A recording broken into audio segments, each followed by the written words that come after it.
Sin lugar a dudas, un tema excluyente es, por estos días, ocuparnos de la sentencia dictada por la Corte Suprema de los Estados Unidos en relación a la pretensión que ante la justicia de ese país hicieran valer los llamados fondos buitres.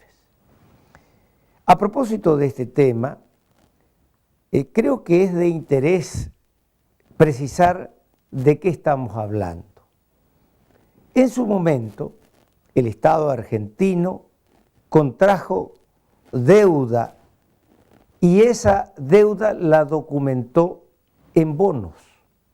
Esos bonos se vendían al portador, es decir, se vendía a quien quería comprarlo y naturalmente que mucha gente la compró.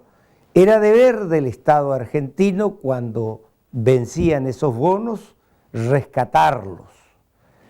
Por diversas razones en las que hay responsabilidad de gobiernos de facto y gobiernos de jure, esa deuda no fue satisfecha en tiempo y naturalmente que los acreedores que no entraron al canje de la deuda, porque el país hizo canjes de deuda pagando a quienes ingresaban a la recepción de la deuda una cifra menor que la nominal. Por ejemplo, en vez de $100 pagaba $65.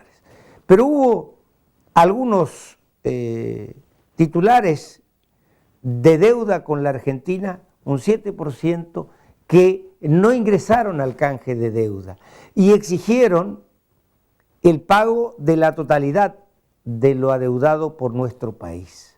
Bueno, estos fondos que se dan en llamar, o se los llama, fondos buitres, son los que hoy reclaman el pago total de lo adeudado, que estaría ascendiendo al orden de aproximadamente 1.500 millones de dólares.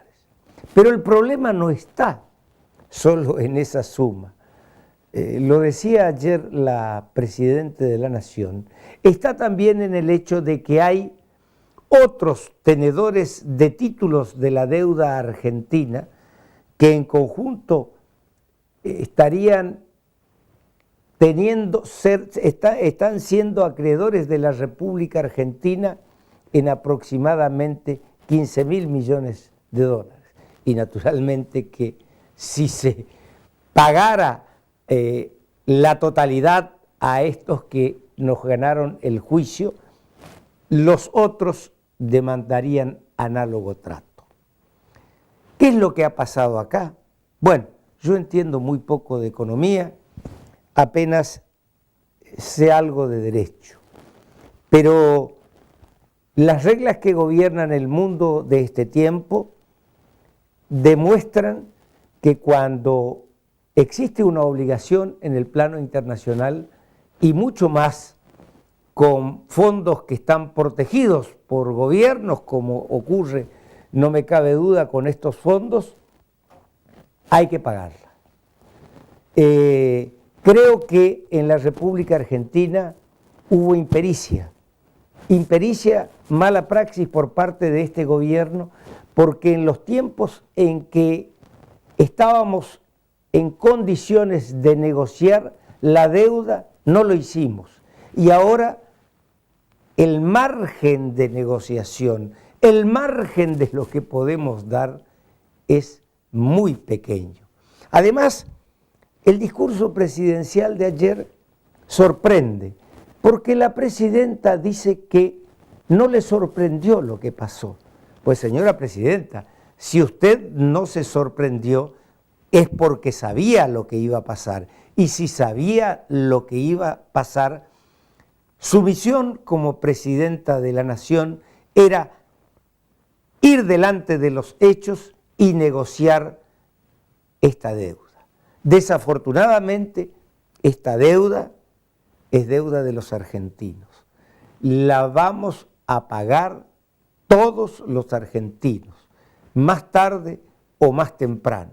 Lo grave del caso es que para reconocer esta obligación tengamos que haber llegado donde llegamos, porque un estudiante de Derecho sabe de que solamente prosperan ante la Corte de los Estados Unidos apenas al año de 60 a 80 casos, de los 6.000 que se plantean ante ese tribunal.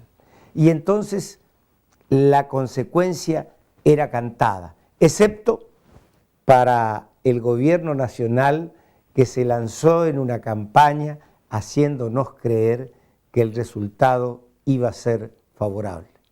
Penosamente fue desfavorable y desafortunadamente tendremos que honrar nuestros compromisos.